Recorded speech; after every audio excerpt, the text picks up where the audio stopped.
तफसीली खबरों में सबसे पहले कराची की बात करेंगे। कराची का इलाका डिफेंस, यहां फायरिंग का वाकया रिपोर्ट हुआ।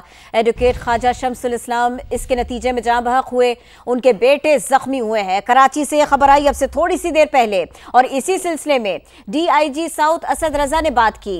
उन्होंने बताया कि हमलावरों ने मास्क लगाकर चेहरे छुपा रखे थे। इस वारदात के बारे में, इस वाकये के बारे में उन्होंने क्या कहा, पहले समा के नाजरीन को दिखाते हैं। तकरीबन ये 2:30 बजे के करीब का वाक़या है और 2:30 बजे पुलिस को इत्तलात मौसूल हुई कि फ़ेज़ 6 में जो कुरान अकेडमी है वहाँ पे एक नमाज जनाजा के दौरान किसी नामालूम शख्स ने फायरिंग की है और उसमें जो है शम्सुल इस्लाम नाम के एडवोकेट हैं, ख्वाजा शम्सुल इस्लाम, वो ज़ख्मी हुए हैं और उनके साथ उनके बेटे भी मौजूद है, वो भी ज़ख्मी हुए, उनको हॉस्पिटल ले जाया गया।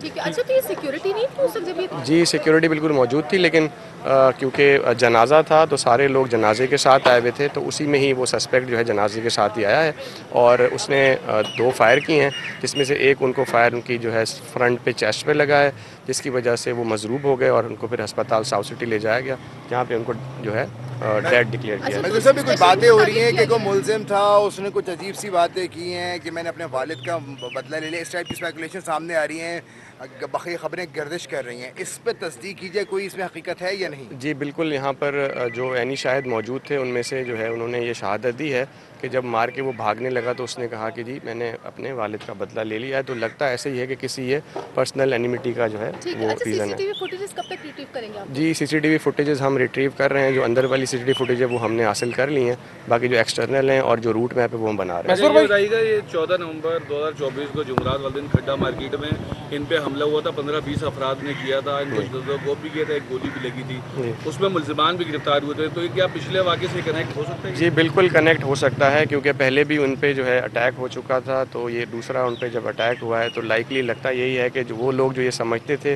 कि शायद इनकी वजह से उनकी फैमिली को या उनके किसी अजीज़ को नुकसान पहुँचा है, तो ये भी उसकी एक कड़ी हो सकती है। अच्छा मज़हूर भाई, एक तो ये बता दिएगा, ये जो ख्वाजा साहब थे, ख्वाजा साहब पे कितनी कोई पहले भी कोई FIR हुई थी, कोई मुकदमा दर्ज थे, और जो मुलजिम का हुलिया बताया जा रहा है कि वो कमीज शलवार में मलबूस था, मास्क लगाया हुआ मुलजिम था, और वो बाइक पे फरार हुआ है? जी, मैं यही अभी कहा कि एक्सटर्नल हम जो है फुटेजेस ले रहे हैं, उसमें ये क्लियर हो जाएगा कि वो बाइक पे फरार हुआ है या गाड़ी पे हुआ है।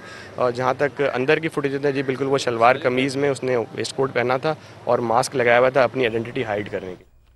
SSP असद रजा बात कर रहे थे, इस वारदात के बारे में बता रहे थे। वारदात के मकाम से हमें ज्वाइन करेंगे समा के नुमाइंदे खुर्शीद आलम, उनसे मजीद जानते हैं। खुर्शीद आलम, यहाँ से शवाहिद इकट्ठे कर लिए गए हैं, ऐनी शाहिदीन के बयानात रिकॉर्ड कर लिए गए हैं?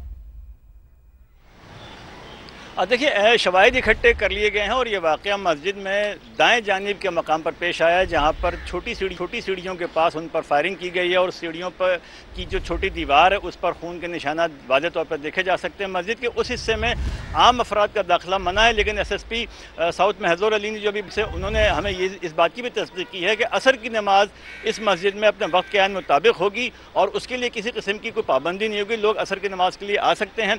यहाँ पर आम आदमियों को उस स्पॉट पे जाने की इजाज़त नहीं है। मस्जिद का अमला, कुरान अकेडमी का अमला बदस्तूर अपने अपने कमरों में, अपने दफातर में मौजूद है और मामूल की सरगर्मियाँ जो अंदर जारी रहती हैं वो जारी। सिर्फ मस्जिद के अंदर वो हिस्सा जहाँ पर तफ्तीशी हुक्काम मौजूद है वहाँ पर आम आदमी को जाने की इजाज़त नहीं है। और अब से थोड़ी देर पहले जो उन्होंने बात की SSP महजूर ने, जो SSP साउथ हैं, उनका यही कहना था कि वाक़े की मुख्तलिफ पहलुओं से तफ्तीश की जाएगी, तहकीकात की जाएंगी कि आया उन पर जो गुज़िश्ता साल हमला हुआ था उससे कोई कड़ी मिलती है या ये कोई किसी नए वाक़े का कोई शख्साना है। जी बहुत शुक्रिया, आपने इस वाक़े के बारे में तफसील के साथ बताया।